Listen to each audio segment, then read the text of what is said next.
नमस्कार दोस्तों, defence welfare news channel में आपका स्वागत है। दोस्तों, सेना में GCOs के 2 साल बढ़ी नौकरी करने के नियम में हुए कई बदलाव। सिपाही से सूबेदार मेजर तक होगा प्रभावित। 1 जून 2020 से ये सारे नियम होंगे लागू। क्या क्या नियम में बदलाव किया गया है, इस सभी बातों की जानकारी आपको इस वीडियो के माध्यम से दी जाएगी। इससे पहले आपको बता दें कि यदि आप हमारे साथ टेलीग्राम चैनल पर नहीं हैं तो टेलीग्राम ऐप डाउनलोड करके डिफेंस वेलफेयर न्यूज सर्च करके आप हमारे साथ जुड़ सकते हैं अधिक अपडेट के लिए। दोस्तों, वीडियो पसंद आए तो लाइक कीजिए, अपने दोस्तों के साथ शेयर कीजिए और चैनल को सब्सक्राइब कीजिए और बेल आइकन को दबाना ना भूलें। दोस्तों, सबसे पहले तो आपको बता दें कि किसी भी जवान का 2 साल सर्विस बढ़ाया जाता है। जो उसका नॉर्मल डिस्चार्ज डेट है उससे अगर 2 साल किसी की सर्विस बढ़ाई जाती है तो उससे पहले एक स्क्रीनिंग बोर्ड कंडक्ट किया जाता है, जिसमें प्रिजाइडिंग मेंबर के साथ साथ प्रिजाइडिंग ऑफिसर्स भी डिटेल्स होते हैं। आर्मी हेडक्वार्टर के द्वारा 20 सितंबर 2010 को जो लेटर जारी किया गया था उसमें जो क्राइटेरिया दिया गया है उस सभी जवानों को फॉलो करना होता है। जो 2010 का लेटर है उसमें कुछ नियमों को बदलाव करके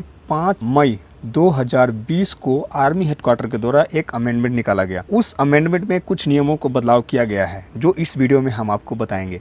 जो फॉर्म में दिया गया है वो 2010 के लेटर का है और जो रीड में दिया गया है वो 2020 में जो अमेंडमेंट किया गया है उसमें दिया गया है। सबसे पहले तो आपको बता दो कि जो एक्सटेंशन ऑफ सर्विस के लिए आपको मेडिकल कैटेगरी शेप 1 ही चाहिए। दोस्तों, जो जवान एक्सटेंशन ऑफ सर्विस के दायरे में आते हैं, यदि वो टेम्परेरी LMC है और उसका मेडिकल बोर्ड उसके डिस्चार्ज डेट से पहले होना है, यदि उस बोर्ड में उसको परमानेंट मेडिकल कैटेगरी कर दिया जाता है तो उसको एक्सटेंशन ऑफ सर्विस लागू नहीं है, वो उसको नॉर्मल डिस्चार्ज डेट पर ही पेंशन जाना होगा। यदि जो जवान टेम्परेरी LMC है और उसका मेडिकल बोर्ड का डेट उसके डिस्चार्ज डेट के बाद है तो उसको एक्सटेंशन ऑफ सर्विस दे दिया जाएगा, लेकिन पीरियड के दौरान यदि उसका डाउनग्रेडेड करके परमानेंट मेडिकल कैटेगरी कर दी जाता है तब उस कंडीशन में ड्रॉप इन मेडिकल क्राइटेरिया के प्रोसीजर के आधार पर उसको सेना से सेवानिवृत्त किया जाएगा। वही जो जवान टेम्परेरी LMC है, साइकोलॉजिकल रीजन के कारण, मिसकंडक्ट, सेल्फ इन्फेक्टेड इंजरी के कारण या ओबेसिटी के कारण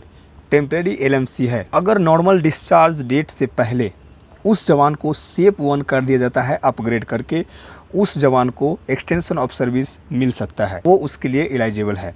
जो जवान परमानेंट LMC है और उसका नॉर्मल डिस्चार्ज डेट से पहले रीकैट मेडिकल बोर्ड होना है तो उसको प्रोविजनली फिट कर दिया जाता है एक्सटेंशन ऑफ सर्विस के लिए। लेकिन आपको बता दें कि उस नॉर्मल डिस्चार्ज से पहले को अपने कैटेगरी को अप कराना होगा, यानी शेप 1 होना होगा। यदि आप शेप 1 नहीं होते हैं तो आपको एक्सटेंशन ऑफ सर्विस नहीं दिया जाएगा, उसकी बेनिफिट से आपको वंचित कर दिया जाएगा। जो जवान बैटल कैजुअलिटी के कारण LMC हुआ है उस जवान के लिए जो 10 अक्टूबर 1997 के लेटर के पैरा 4 के A और पैरा 4 के D में ये दिया गया है कि वो जवान एक्सटेंशन ऑफ सर्विस के लिए एलिजिबल है। जो दूसरा बदलाव फिजिकल फिटनेस और फायरिंग को लेकर के है। आपको BPT और PPT पास होना पड़ेगा और वही जो फायरिंग का टेस्ट उसमें भी आपको पास होना पड़ेगा।